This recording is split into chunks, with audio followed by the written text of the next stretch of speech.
Well, hey, Malt Shoppers, and welcome back to another fun interview, another edition of All Access Pass from Home. I'm your virtual cruise host, Jason Venner, and glad to have you with us.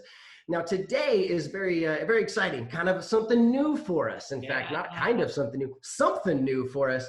Malt Shop Cruisers, if nothing else, we have a lot of reoccurring entertainers because these are the heart and soul of your music, your people, the ones you love to death. But it's always exciting when we get to bring some new blood, some fresh meat into these cruises. And this year we were very excited to listen and hear you asking for one group in particular. And we finally reached out to them, found them, got a hold of them, made it work with some scheduling. And alas, of course, then we get delayed a year. But with no further ado, let's get to know the Bronx Wanderers. We have Vin A. How you doing, gentlemen? Good, Jay. How are you? Thanks for having us on so much. We're great. No, it's our pleasure. Are you kidding me? We were really looking forward to getting you guys out there on the cruise this year. Sadly, we have to wait a year to get you out there, but we're still excited. We heard it's worth the wait, so we're excited, and we can't wait to see everybody there. We've got 3 rabid fans that will email me 100 times, like a week. Are you doing the Malt Shop? So finally, when you guys made this all, put it all together. Yes, when I finally, yes, we'll do it. Just affirmative. It was great. I looked at my dad. I go, like, I'm claustrophobic, man. I don't know if I could deal with that. He goes, listen, if you can work with me, you can work anywhere. I go, you know what? You can handle this proximity. You can handle any proximity. It's true. Honestly, actually, ships, I don't know if you've been on a ship before, Vin, but there's a lot more space than you think. You'll be pretty comfortable. I've been on one, and one of my friends took me, and I didn't know it was one until like the Bahamas, but it was during spring break, and I was out of college. So I was in days of just hanging, having a cigar, chilling out. And meanwhile, over there's a pool with like 100 kids doing front flips with beers into pools. And I look at my girlfriend, I go, I don't know if this is for me. I think I'm too old for this. And I was saying at 29, like, I'm too old for this. I don't want to do this. But that's why I was excited for this one. This one would have been my speed. You'll be the kid on this. I hate to take it back. I hate to ruin your illusion, but if you don't think these folks throw down and party for 7 days, you're out of your mind. The Malt Shoppers are here to have a good time. Trust me. I love it. We were just kind of bantering off camera, and it's true, and I feel like a broken record again, but it's funny to watch. It's not funny. That's the wrong word. It's amazing is a better word to watch all these guests that are of a certain age group get on board, and everyone is 16 to 18 again. Everybody's 16 to 18. They're not 50, 60, they're all 15, 16, 17, 18. They brought the same clothes they even had when they were that age, and they're there for a party. So before we get too far down the path, let's find out a little bit about you guys. Vinny, why don't you tell us a little bit about your background, if you don't mind, because you have a fascinating background. You've been in the music business a long time. This isn't just a fad. Tell us a little bit about the record business and you. So I was 17 years old, and Dion basically came out of my neighborhood, and it was, I want to be in the music business. I wanted to be him. I was from the neighborhood. I said, Dion, I want a job in the record business. He got me a job with CBS Records. And the next thing you know, I was in the middle of, I got to take Tony Orlando's job pretty much for Columbia, where Tony had left at that point and become a big star. Yeah. And Barry Manilow was in our office. He had just left. I got there in 77. Barry left in like 74, but would come back periodically for checks. And it was just one of these things. So now I grew up in the business, begging them all along, come on, let me sing the demos. And they're like, no, we don't want to lose you. The way we lost Tony, that's how we lost Tony. So I always blame him to this day. I'm still working with the kid because of you. And so, but finally, I wound up, I worked my way all the way up to vice president of the label. And awesome. They were going to retire.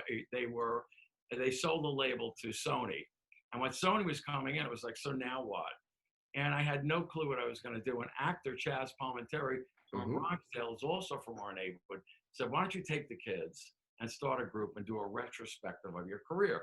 Do a whole thing of all the artists that you got to work with. Keyword, take the kids, not ask the kids, take the kids. There's no asking. They were little, right? They were little at that time, right? No, it was cool though, because one night, he didn't think it would work. And one night he brought my brother out to a job, And my brother would practice at home on pots and pans. He knew every song already. Yeah. Because my brother's one of those musicians where you can hear it once and do it. Yeah. Where, I have to hear it 100 times to learn it. We hate those And musicians. he wound up coming home with like $800 in tips from people throwing $100 bills at him. And there I was at Pizza Express. I made like maybe $14 that day. Sign me up. And I go, I quit, man. I'm going to do that. So, that was, what was that, 2006, 2005? 4, 3. Around, because you guys were playing with Butch. That's right. It was another band. And then the Bronx Wanderers kind of started in 2006. So it was just an amazing thing where I never thought it would work. And so one of my last meetings with Columbia was, this is how it's such a really kind of cool thing, the way we work, is I went into a meeting with Richard Nader, who I know you guys are all familiar with. Richard started the rock and roll revival business. And I said to him, why don't we do videos? And we'll do a CD/video of show everybody, look, we all got old together. And how everybody already owns In the Still of the Night. They already own The Lion Sleeps Tonight. But let's get it where we film these guys. We got Madison Square Garden on board. Everybody's on board. And when I presented to CBS, they said, nah, you got to get a focus group. You have no idea. I said, no. I said, this will sell it. No, we don't know. Anyway, they dragged it out so long that it falls apart. A year later, TJ Lubinsky does the first doo-wop special. And the next thing you know, highest ratings in PBS history. I walked in to every boss, with my arm down, like, now what? I told you. And so when the Bronx Wanderers happened, I said, so my whole pitch meeting was, look how we all got old together. So for the Bronx Wanderers, I said, let me do a whole reverse psychology. Let's remember when we were young. So I surround myself with 16-year-old kids on stage. And the first job we played, the look in everyone's face, because they weren't looking at, and this is no disrespect to, the stars that we play with, when they look at them, it's like they got a little older, everybody's our age. They see all these kids on stage. They literally were back at their prom. And they were, and the biggest comment was, I was 18 years old again tonight. I was 17 years old. It's the sock hop, right? They did that to me. And so that really was how this whole thing kind of took off. And plus, a Jay and the Americans tune is more fun to play on guitar than a Lady Gaga tune. So I'm happy doing it. I'm enjoying it.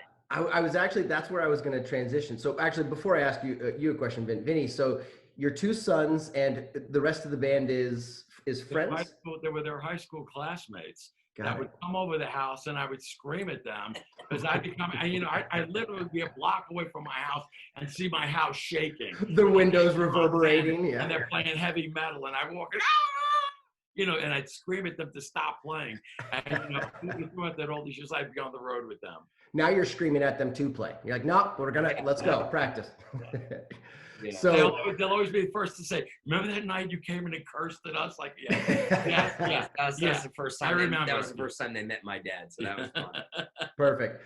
So Vin, I got to ask, obviously you guys are playing 50s and 60s music. You're playing, for lack of better terms, old time rock and roll. You're playing stuff that really originated it's one of the genres that helped create a lot of what is modern in a lot of ways, because it took what was before it, modernized it enough, and then what plays now is often modernized from that. As younger musicians, and no disrespect to your age, as younger musicians, you guys appreciate the music as much as your dad does, as much as the audience does? It's classic. I mean, it's not even classic. It's songwriting. When songwriting is timeless is what it is. When I listen to the music today, I don't ever mean to come off like a music snob, but I just don't see how my Papa Poker Face is gonna last 50 years from now. Like I don't mean to make fun of Lady Gaga because she's really talented and she does all her stuff with Tony Bennett. She's super talented. I'm just trying to say as that compared to, like a Righteous Brothers song, like Unchained Melody. I mean, that's just, whether that's created yesterday, 20 years ago, 50 years ago, or 100 years ago, it's an amazing song. And the fact that, that I got to grow up playing with all those guys you know, you were talking to me before about Charlie Thomas and the Drifters. I mean, I was a little 17-year-old kid in a theater talking about the Mets with a guy that I had no idea it was Charlie Thomas. And meanwhile, he's just so cool to me. Like, we're just ripping back and forth. And that was Little Anthony too. And Little Anthony too. I mean, like, you know, getting to grow up with all these guys was just, you know. The amazing part, so I walk in with them and they're 14 and 11. And Richard Nader's partner was this guy, Ray Ranieri. Ray basically was the stage manager that worked with all these groups. So Ray basically said, I want to get you on all the oldie shows with them. So I walked in, of course, my jaw is on the floor. Oh my God, there's Freddie Powers of the Five Sounds. Oh my God, there's Jay Siegel. Oh my God, there's Jay and the Americans. And, you know, the kids like, who are these guys? You know, it's like that meant nothing to them. I said, oh my God, 10 years from now, you have no idea. You're going to look back, I played with those guys. And it's like, yeah, you played with those guys. That's where we were so excited for the Malt Shop Cruise, because looking at everybody that was on the list, it was like, oh my God, I remember then we played Tarrytown. Oh my God, I remember then when we played Schenectady, New York. Oh my God, I can't wait to see them. And, you know, because they're the trailblazers, man. They blazed the trail that I'm currently on still. Exactly. So it's the fact that the people that are watching this, that enjoy the Malt Shop Cruise, keep this music alive, and these artists are still out there keeping the music alive. I'm lucky I get to do it with my dad and my brother and my friends. And, you know, it's a great life. I wouldn't trade it for anything, you know. That's fair. I do my own stuff too. I mean, you know, we've been in Vegas for 4 years. I got to open for Bon Jovi at T-Mobile Arena, which was pretty cool. You know, 18,000 people one night, and then the next night I was playing with my dad in Bally's to 150 people. So it's, you know, it's a really. But you got to hang with Wayne Newton. But I get to hang with Wayne Newton. Yeah, exactly. There's a caveat to every one of those, right? It's you know, so there's been a lot of cool moments, and I'm grateful for them all. I'm sure our Malt Shop guests will love to hear that. You know, they are. I was mentioning to you guys before we got started that if nothing else, the Malt Shop crowd is a musical crowd. They're aficionados. These folks know their music. They know every song. They know every lyric. All of it. And you've played to this crowd obviously for years. Being around them for 7 days, being with them for a whole week, where you know there's no going home. You know, when you go to eat, they'll be there. And when you go there, they'll be there. When you go to see that show, they're in that show too. And, you know, so you're around the same group of, yeah, exactly. When you're around that group of people for a week, you really get to understand them, especially when you're around them year after year. And to your point, Vin, you know, there's something to be said for hearing the person that sang the song sing the song. You know, and I mean no disrespect to you guys specifically, that as much as to say I'm 100% with you. I was always the guy in the wings. You know, they said, you're going to be after the show. I go, you'll see me in the wings watching every act. You know, I look at him, I go, how the hell did we get here on this stage? All these people. Well, but and here's where I was going to transition that to you is that there's nothing like seeing the person sing the song that sang the song.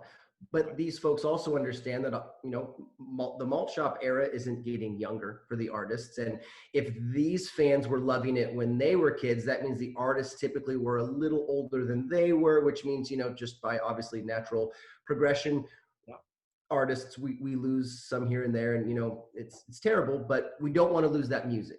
So I know I speak for the Malt Shop guests when anytime we get groups like yourselves, and you've got your young boys in there, Vinny, that go out and pay tribute the way you do to that music and sing it and perform it the way you do and pay homage, I guess, tribute's not the right word, pay homage to that music and those artists. It's greatly appreciated by these folks because it keeps it alive, to your point.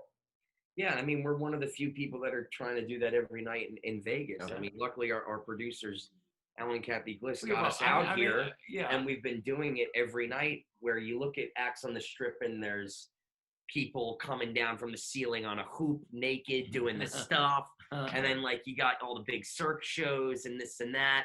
And wait, that's not a Cirque show? They're naked on hoops and that's not a Cirque show? Maybe not the Cirque shows, but I literally just went and saw X Country last night because they just reopened for the first show in like 221 days. His mother won't let me go. Yeah, my mom. I understand. Yeah. But I mean, when we first came out here, I mean, the fact that we got to share a room with Wayne Newton, the fact that we're sharing a room now with the Righteous Brothers, who are going to be on the cruise with us. Yep. We were playing last week. We were just out doing a local job just to keep busy working. And they showed up. And who walked in? Bill and Bucky walked in. We love Bill and Bucky. We love them. Sat in the front, like as if I wasn't nervous enough after not playing for 4 months. The Righteous Brothers walk in, and it's like, all right, guys, what do you got? It's like, you know. But we're happy to keep this music alive, and we're happy that the Malt Shop Cruise does it too, and we plan to do so for as long as we can. Yeah. You know, I mean, I look till we kill each other. We cannot wait to keep doing this. I look at it.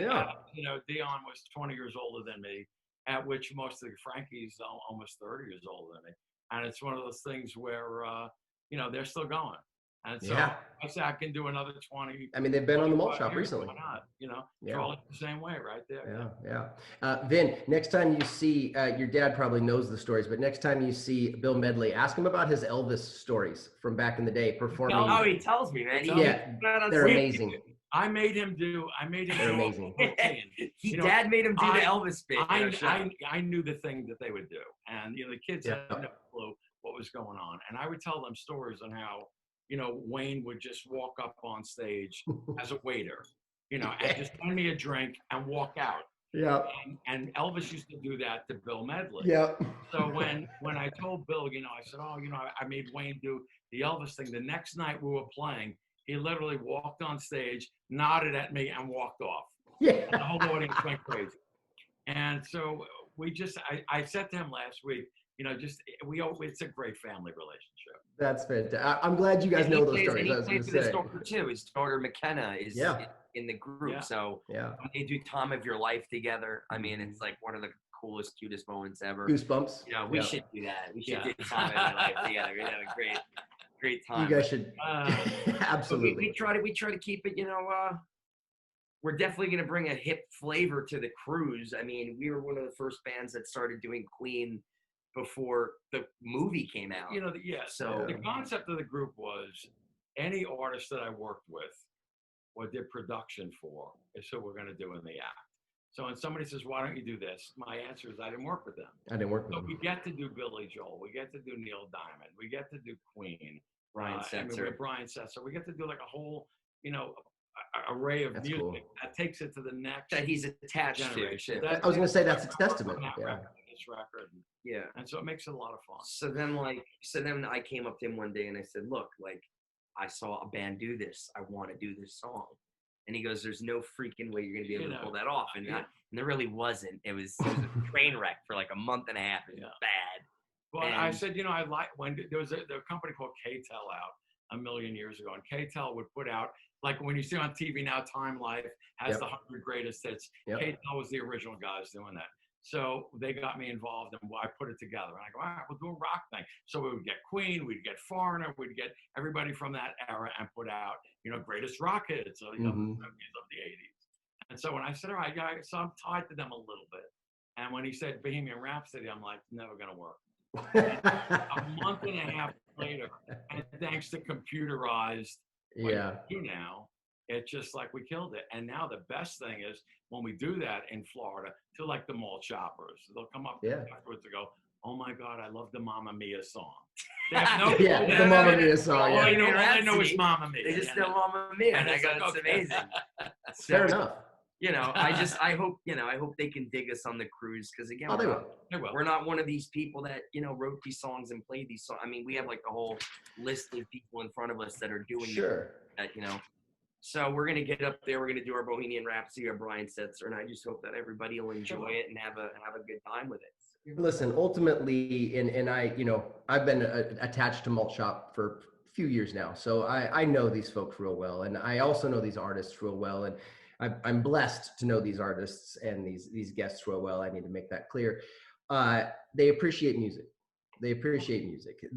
They're not, you know, they're not offended if music is outside of the 1950s, as long as it's done right, as long as it's performed the correct way, and as long as it's done the way they remember it and want to hear it. They just throw us overboard. So and if not, we'll just leave you in the next port. Don't worry about it. It's fine. You guys can get home I'll from walk the blank any day of the week. Grand Turk or wherever we are. And actually, I've got to ask, so how do you guys get into, you have residency in Vegas. You were saying you play with in the same theater and or with Righteous Brothers. Tell us a little bit about how that comes to be. How do you get into Vegas and how do you get a residency? That's not easy.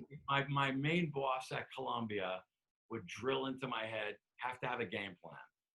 It's all about a game plan.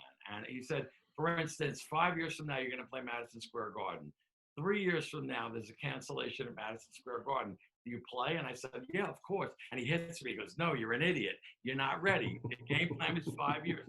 So come up with a game plan. So our game plan was, I said to the kids, we're going to play every job possible first 5 years. And by the end of the 5th year, I want to be on Kenny Vance's level, with Kenny Vance and the Planetones. And, what that meant would be, not as good as them, but maybe closing a show or, just being known on a show. So the thing was, by the third year that happened. And so we really were honing in. The next 5 years, I told them, is going to be, we're going to travel all across the United States, and we're going to try and go abroad. We'll go to Canada. We went to Abu Dhabi, where we filled in for Frankie Valli. And I mean, we're going to lose a ton of money. So I basically lost. Which we did very well. Yeah. Way to follow the plan. When you go to Montana, you could say, half the names on the sheet, they may not know them, but say the Bronx Wanderers, oh yeah, I saw them last year at the fair. And so we really kind of built it. And I said, and then the final 5 years will be, we get to Las Vegas. And it was a really kind of plan that we just had set, but we needed that vehicle to get us there. And Alan and Kathy Gliss are these two amazing producers who, again, Kathy has this ability to see through anything and go, there's something in there, there's heart in there, or whatever it is. She always finds this little That's thing. a talent. So she basically comes in with it. She dragged Alan, and he's like, why are you dragging me out? And the minute they walked in, we were playing in a set room, the Duncan Theater in Florida. And, it's one of those, we've done it 10 years now. So I could read the phone book and they're going to stand up and cheer. And so at this point, we're in the middle of a Four Seasons medley. They're going crazy. And Alan is like, what is this? And the next, Kathy's like, I think this is really something special. At the end of the night, she said to me, what do you want? And I said, well, I know you guys are Broadway producers, but I really want to get to Vegas, where we stop traveling now and everybody comes to see us. We come off the road. And she said, all right, I'll make that happen for you. And the next, Alan's like, why did you tell him that? Crazy, we can't promise him that.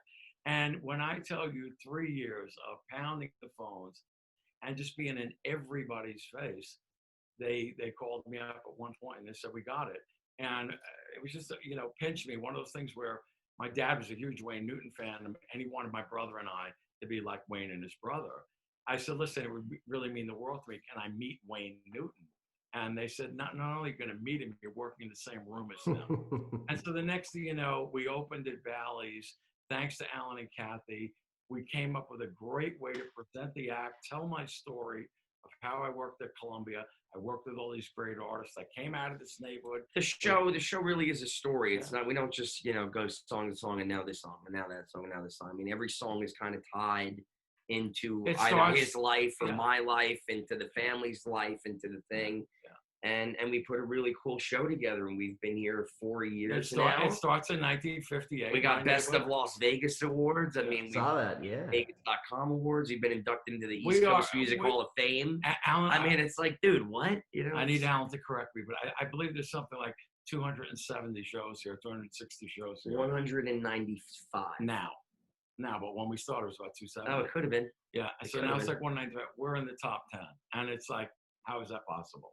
When I look around, I go, really? I'm like, I say. And you know why? It's because of all the people that love this music that still come out and support this music. True. Everybody will, every executive will go, nah, that music. The same way like CBS FM in New York was like premier station. Nah, you know what? Nobody's at the 50s and 60s anymore. Let's go to 70s. And then they lose their whole base. They don't realize, no, there still is a following out there. And I have a job because of it, so yes. yeah. I used to. Yeah. Yeah. And you guys are at Harrah's, correct? You guys have. Yeah, we're at Harrah's. I mean, we moved around a bit. We started at Bally's. It was a building process. It was a building thing. We wanted to go to Harrah's first, and you guys are not ready for that. They put us in a room with Wayne. That was a 200-seat room. Then they put us in a 600-seat room with the winner of America's Got Talent, Matt Franco. But the only reason why it didn't work so much in that room was it was his room. So if the kids are off this week, I'm working all the 8 o'clock slots. I want the 6. So we were relegated to 4 o'clock or 9 o'clock at night. And it just kind of killed us. And then the bosses at Caesars, after being pressured by our producers, were like, all right, they're ready. They're here 4 years now. They're ready. And we got the big shot. And awesome. we're with Bill Medley, so it's pretty cool. We got a whole set. I mean, it really was cool for the 4 weeks we had it. That was just We literally moved, so we went on tour in Florida for 3 weeks, and then we came back. I think we opened the show at Harrah's February 3rd with Bill Medley, and then it closed March 15th. I think was the 14th was the last show. So it's Circle of Life. So we get to Harrah's, and there's a show in there called the Elvis show, Heartbreak Hotel. And Heartbreak Hotel, they have $1 million set on the stage. And the producer of that show said to me, oh, you're from Columbia Records? I said, yeah. He said, maybe you know my father-in-law. And he says his name, Ron Luxembourg. I said, Ron. I said, he would curse at me every day. Were you kidding me? I was the liaison where I would have to go curse at him from my side, and he would curse, go back and tell them this. So I would get cursed at all day long from the 2 lawyers on both sides. And so I said, oh my God, I said, he loves me. So he gets his father-in-law on the phone, and he said, kid, where you been? What's going on? And my God, 30 years I haven't seen you. So I told him we're going to be moving in the room. He tells the son-in-law, I want you to make sure, work with them on that set. Alan goes in and negotiates them into the dirt. We have $1 million set now. So we went from that's amazing. A production show to a production show. Yeah. We got this massive, video walls everywhere. The room itself has lights around the room that interact with the stage. It's really cool. It's incredible. We hope, shows are starting to open. So they're starting. We're hopeful. We want to see how they do. The thing with our show is it takes a lot of people to run it. I mean, we have a 6-piece band, clothing, 6-piece crew. You have ushers. Box you have this. Office. You got to bring like 30 people back to work in order to make it work. And right now they're bringing back all the smaller shows because the ones that can work right now. And Vegas, it's about like 40%. And we're secretly going out and doing like duo work where it's just me and him. Sure. Or we'll just do like a thing, but we can't tell anybody. Jason, he's killing me. I'm totally killing him. Every gray hair in his head is on. I see it. I had twice. It's all my gray hair. 5 the hours joys today. of working with family. 5 hours today, not 2 hours. We have to do. I do 90 minutes to go home, and now it's 5 hours set. Now it's a 5 hours set. But I mean, it's fun. We're working. And then I'm working with the Righteous Brothers tonight. We're working from 2 to 7. And then from 7 to 10, I'm with the Righteous Brothers down the block. Come down and sit in with us. From 7 to 10. Bucky's going to be there. And Bill, that's cool. Bill said he would stop on. That's sweet. So today will be a 2 to 10 day. Yeah, I got one too. I was actually going to ask you guys. So, I mean, you kind of made the comment, obviously, that, you made the move to Harrah's, and then a few weeks later, unfortunately, all this goes down. Obviously, we live in a new world at this moment. Are you guys, and I think I heard mention that you do some stuff on your website as well, where people can request songs. And what are you guys doing to stay busy? We came up with this thing called, you came up with, you and Liz. Yeah. That was really nice. I'm giving you the credit. You see that? I saw him toss you that bone. I saw him toss that really to you. Nice. Give you the credit. I was being really humble going, wait. So I get half. Like we came up with this. So I know of this thing called Cameo, where anybody can go on Cameo, and Tony Orlando's on there. So all the Malt Shop people watching, you can have Tony Orlando wish you happy birthday for $50, $75, whatever it is. But who is going to do that for the Bronx Wanderers? Because the only people that know the Bronx Wanderers are Bronx Wanderer fans. It's not we're not world known.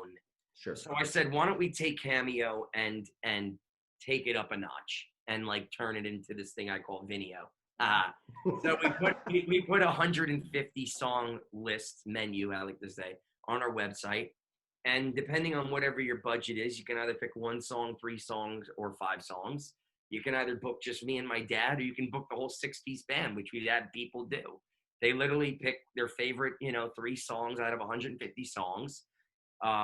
Then we do a FaceTime with them. So we say, hi, how are you? How's everything going? We have they can ask us whatever they want. What'd you eat for breakfast this morning? It doesn't matter, And then after that, we go, we're going to meet you in the music room, and we send them a private Facebook link, and they watch a concert. The whole time I'm recording it with a video camera and with all audio recording equipment. Yeah. So then at the end of it, in 2 to 4 weeks, I match the audio and the video together, and they get a video that they can keep forever.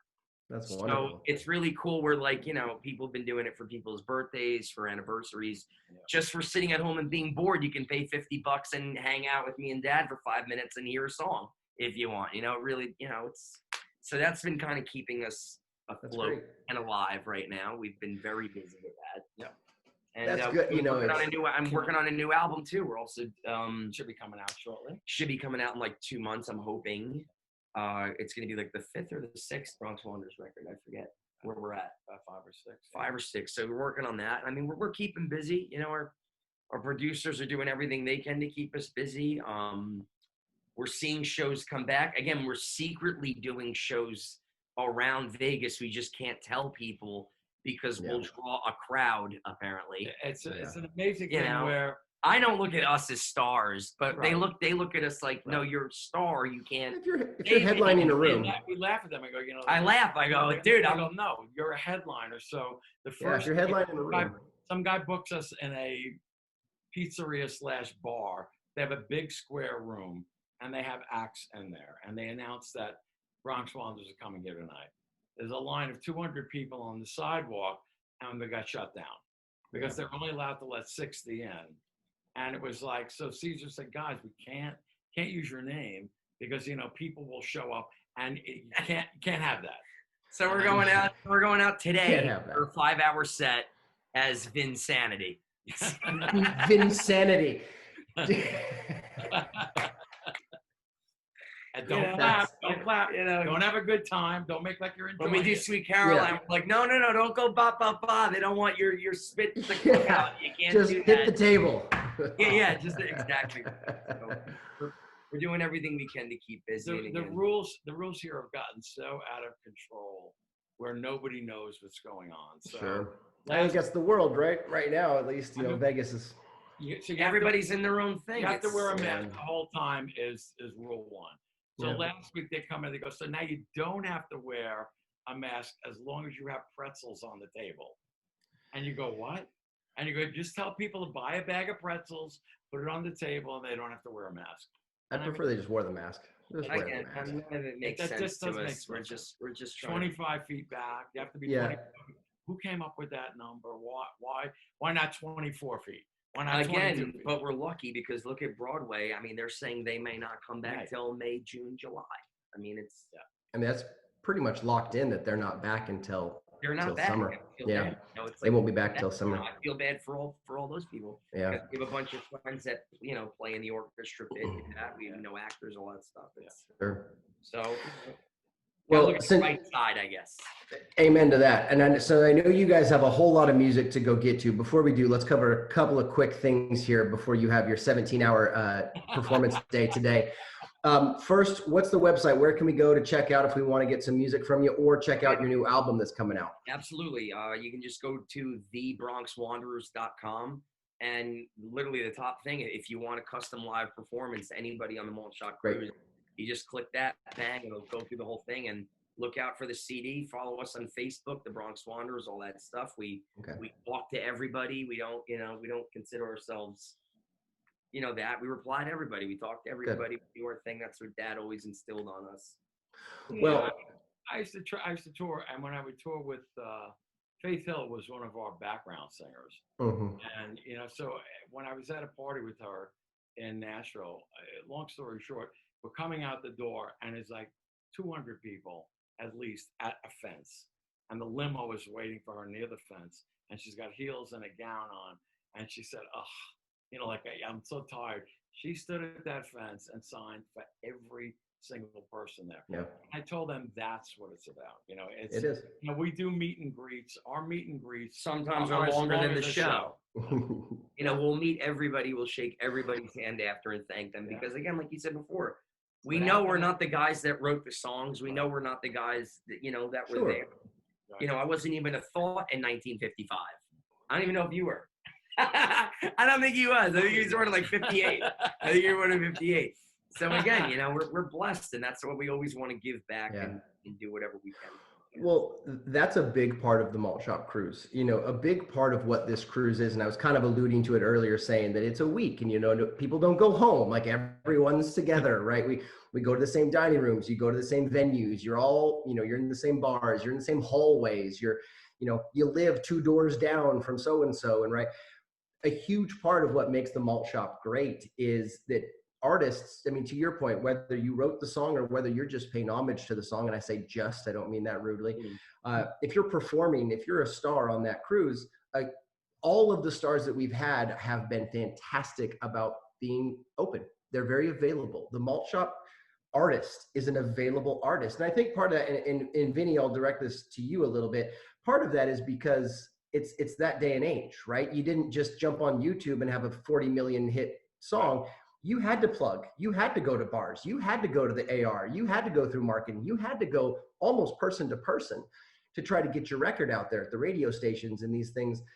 And that is still there. I've watched Chubby Checker stand in a line and sign autographs for over an hour. And, you know, God bless him, the man's over 80 years old and he just did 2 main shows. And, you know, it's one of these numbers where he's Chubby Checker. He doesn't have to stand there and do it. The Beach Boys and Avalon and Rydell and on down the list. And, you know, they don't have to anymore, but they do. They absolutely do. You know, they still stand there and they still do it. Man, I look up to those guys. You know, Peter Noon, he comes out to Love Peter all the time. He'll do a meet and greet. And I was literally walking through the hotel, just hanging out, and I saw him there. And I go, "Hey man, what's up?" And he comes over and he gives me a hug and he goes, "How you been?" And we do a picture. And I go, "What are you doing?" He goes, "I just did my show, my meet and greet." I go, "Dude, you don't gotta, you know, waste your time hanging with me." He goes, "No, how you been? What's going on?" And the guy, they're just so awesome. The those accent guys. you have, Tony Orlando, all those. Totally. Dudes. I mean, Tony's been one of those guys. I mean, he did a promo for us. Anything I can do to help you guys. He calls me on a weekly basis. You know, how's it going? Why don't you do this? Why don't you do that? And our biggest talk this year was don't get fat during the break. We both failed. We both failed. I called him up and I said, "You got costumes to get into." It's I'm back to a D cup now. It's hard. I told you. But you know, the Duprees are going to be on the cruise with us, and the Duprees, Tony Testa. I just was talking to Tony. I got He's a man. You know, we got to Pittsburgh, and the promoter said to me, "Do you know why you're here?" And I said, "No." And he said, "Because Tony Testa said if I didn't hire you, I was crazy." And I called him up. He didn't have to do that. And you know, Sandy from Jay and the Americans. Sandy basically, I mean, on Friday night, Sandy would play cards with my boss, Terry Cashman. I'd be the runner, or I'd have to run. Who ran out of money? I'd have to run over and bring that money in the card game. So when I got to see him, it was just phenomenal. And you know, Jay Siegel is just. You know, we're excited. We were excited to see all these people in it. And the time we played a show in Pittman, the Times, and I would always be like cocky and go, "They're great. We could maybe, we're close." When the Times came out and they started doing the splits, I said, "No." I go, "We just got annihilated, dude." It's like, I'm enjoying this show. No. I go, "I'm loving watching this show." Are. You know, we're excited. The Times are fun. We just did a game show with Norman and Caesar. So nice. we know the Times well. They're some of our favorites. Well, yeah. Vito would book us. You know, Vito was just, "What can I do to help you guys?" Everybody. Well, I love that you're so connected into the Malt Shop era, not only mentally for both of you, obviously, but you know, I love the respect that you guys pay to the folks that have been there and have done it for so long, and for the sake of sounding pedantic, that attitude alone will ingratiate you to the Malt Shop fans. They're excited for you. I know they're looking forward to it. So before we get you out of here, the last question is, what can the Malt Shop Cruise fans expect from the Bronx Wanderers? Daddy to get his way. That's the way I could explain it. We're going to do I Wonder Why. We're going to do Teenage Love. We're going to do That's My Desire. We're going to do Four Seasons medley. We're going to do everything that Daddy loves to do. Got it. You know? And you will just be a great musician during that week. That's what you will be. I don't want to piss any of the Malt Shop fans off. No, you don't. By like doing like a Bruno Mars song or something, but if they want it, I will do it. No, we'll do it. You know, we'll do that. We'll do what we do. I'm gonna let Dad run this show, so it's gonna be his show to run. No matter how talented you are, allow me to say it as a younger gentleman myself.